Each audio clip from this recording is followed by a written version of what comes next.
Alors, bonjour à toutes et à tous, Muriel Josselin, ExitPN, le site, la chaîne YouTube et le programme pour vraiment sortir de la matrice de l'emprise. Faut craquer le code de ce que c'est que l'emprise et c'est pour ça que moi je suis là pour vous aider vraiment à décoder tout ce qui se joue. Encore un petit épisode sur le gaslighting. Donc, dans la série sur le gaslighting, je voudrais revenir sur le nom, le terme même de gaslight. Pourquoi gaslight et gaslighting? Ça vient d'un film tourné en 1944. Alors, le synopsis, donc il y a Ingrid Bergman qui joue dedans, qui est une jeune femme qui, après la mort de sa tante, décide de revenir vivre dans la maison familiale à Londres avec son nouveau mari, Gregory Anton, joué par l'acteur Charles Boyer. Et puis, assez rapidement, Paula, elle commence à ressentir un malaise un peu bizarre dans cette maison. Elle remarque des événements étranges, en particulier les lumières à gaz, d'où le titre Gaslighting, lumière à gaz, vacillent sans raison apparente. Et puis il y a aussi des objets qui disparaissent mystérieusement. Et là, le Grégory accuse la pauvre jeune femme qui s'appelle Paula de les avoir déplacés ou perdus.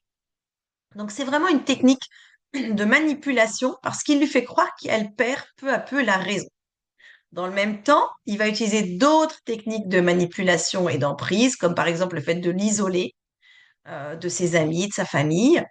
Et au final, elle risque vraiment, elle est sur le point de se suicider ou d'être internée.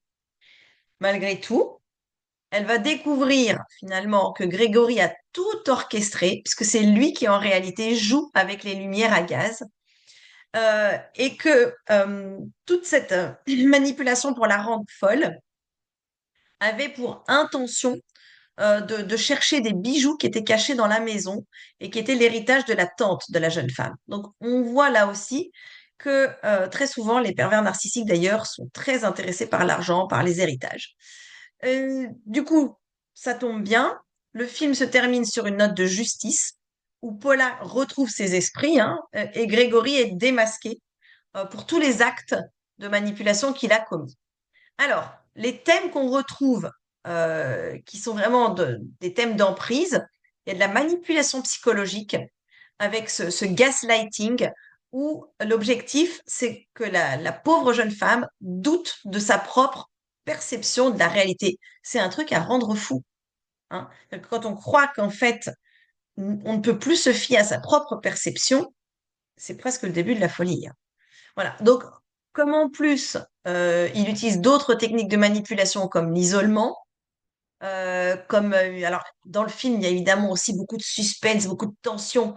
Ça, on est du coup dans l'attente du prochain acte de manipulation, hein. Donc, Gaslight, c'est vraiment un chef-d'œuvre du genre qui est reconnu pour des performances d'acteurs vraiment brillantes, hein. En particulier, Ingrid Bergman, elle a remporté l'Oscar de la meilleure actrice pour son rôle dans ce film. Et ce film reste vraiment une référence incontournable pour comprendre plein de dynamiques de la manipulation psychologique, dont le gaslighting, et leur impact destructeur sur les victimes. Donc, nous, on est là pour sortir de la matrice de l'emprise, et du coup, ce film peut être vraiment intéressant à regarder. Il s'appelle Hantise en anglais, en français, Gaslight en anglais, et nous, on est là pour Exit PN. On sort de cette matrice de l'emprise et on reprend notre vie en main. Bonne fin de journée à tous et à bientôt.